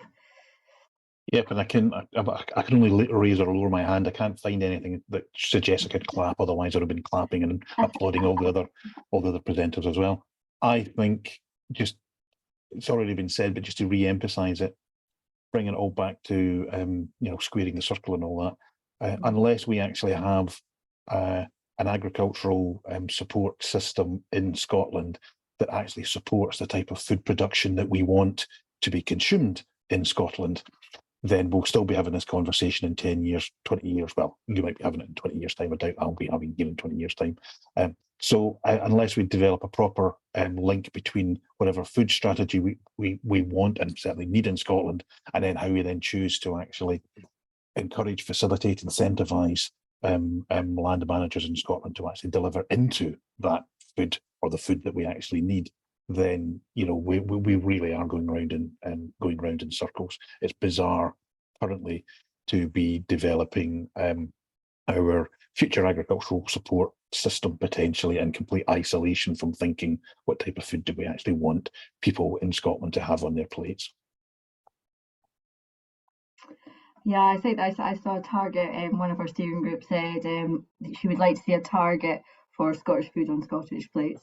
Can we, I think it's time to think out the box a little bit and actually just try and look at the interconnectedness of everything that we're pushing through and how we can actually really make these policies work and the payment frameworks work better. Anyone else in the panel? Last word? I mean, you just said thinking outside the box and that, but I mean, for me, it's almost forgetting the progress and the modernization that's been done in the last 30, 40 years and going back. I've said it umpteen times, the way I handle a lot of my animals is similar to what my grandfather did, 40, 50 years ago. And that works for the environment that I live in. And that's what makes the difference. Yes, I have a flock of commercial sheep, and I've got pigs and I've got hens that I pour feed into, and I make a little bit of profit on them, but I have no control. There's two sides to this whole story, this argument. For me, there's the romantic kind of, I would like to do this for nature, the idealistic kind of side of it, but also I have to make money, and the two, you can't have the nature side of things without having the monetary side of things. If I could work all my animals the same way as I work the cattle, minimum input, low input, low output, as I think Helen said that as well, that works, because the only factor that I have control of going into the market is what I spend and put into them, because more often than not, you have no control at all. If you're selling them through the market, through the normal kind of routes, you've got no control at all over what you're going to get for them. So unless, and this is where I will disagree completely with Helen, and my beef will be the most expensive beef possible when they go, because the story that I will be telling alongside the cattle, but it depends on the market that you're aiming for. I'm not aiming for the local market, which is kind of saturated with people who can buy. You can buy affordable lamb, mutton, beef locally. I'm aiming for those suckers down near Davy who's going to spend more money. We're going to spend more money. Okay, brilliant. Ed, anything? Phil, any last words? I just like to kind of cover. Sorry. Resilience. I was just gonna agree with what Donald said. Like, it's that's what's we do a lot of that conservation action because we want to, but the push and because we think it will make our farm more sustainable, that's the attraction of doing it. But the push is that the economics of a farm like us at the moment is that we have to do something different. Our input prices are going up through the roof and we can't control that. So Donald says, you take an animal to market and you take what you get given for it. You can't control that. But to some extent, you can't even really control what it costs you, because I can't control fertilizer prices. I can't control fuel prices. So that's the push to try and farm in a lower input, more sustainable in terms of environment, but sustainable in terms of finance as well. So yeah, that's what it comes down to. And similarly, in terms of the subsidy, if the subsidy went tomorrow, we'd be unviable overnight. That's the sort of economic push to try and farm in this direction that we're hoping to travel in. Brilliant. Just to say, I do see two people are posting questions. Really sorry. What I'll do is I'll take a note of them and we'll answer them, and I'm going to circulate all the quick Q&As to everybody that I've taken. So Phil, do you want to come in? Ed and I were speaking exactly the same thing at the same time. It's about resilience for me as well, and giving yourself more control. Things with global events, with COVID, with war in Ukraine, see the shocks on fuel, on fertilizer, on inputs, and certainly when you've got 2 or 3 ferries involved with things, and prices are out of our hands. Certainly for us in the West, it just gives us a little bit more option within that. But that might mean a smaller look at things, but working within the landscape that you've got, and that's going to be part of the tricky thing going forward, isn't it? Getting that balance right and getting that scale right as to what your landscape can sustainably hold. And nature is a byproduct of that, as it has been historically. We haven't farmed this landscape as a nature reserve. Nature has come along with us as part of the journey. We've lost a little bit of that, trying to keep up with ourselves with common agricultural policy and the like. Are we going to look forward to that going forward? Is nature going to come along with us? And it could be that a lot of the nature that we have in 20 years' time is not the nature we have now. So it'll be high nature value potentially. Will it be built around corn crakes and corn buntings, great yellow bumblebees, or will it be other things that are coming in? Diversification with trees and with shelter and cover might not be conducive for those things, but it still can be high nature value and still producing food and still provide community. So a great springboard tonight. I think there's so much to cover, and I hope we can delve more into this topic in the coming year. Yeah, and definitely watch the space on our project. We're having conversations like this with every group that we're running, very much focused on supporting peer-to-peer farmer-led, a farmer and crofter-led knowledge exchange. We at NFN and partners think this is a way forward, and it's really, we're really keen to try and work with other partners to make this more accessible for more farmers and crofters across Scotland.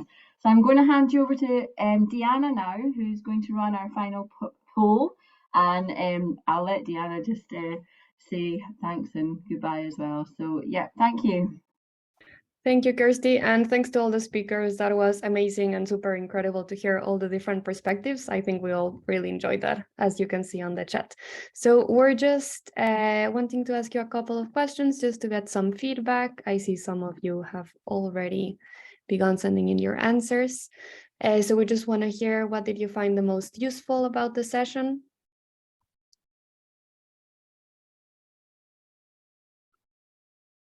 And again, please feel free to respond in the chat if you prefer. Yeah, there was a lot of good cattle color information. I think we all enjoyed that. Real farm examples, hearing from a wide range of speakers, answers to technical questions, insights into policy.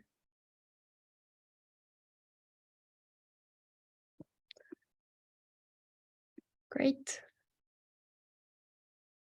Fantastic to hear from those already doing the job. Helen Stock, amazing. Thanks so much for that. I'm going to go to the next question now, but please feel free to keep responding to them, and your answers will be recorded.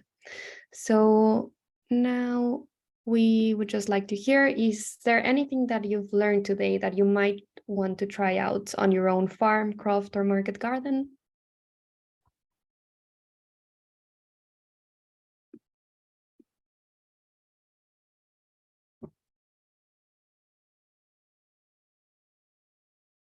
Food hub, exciting.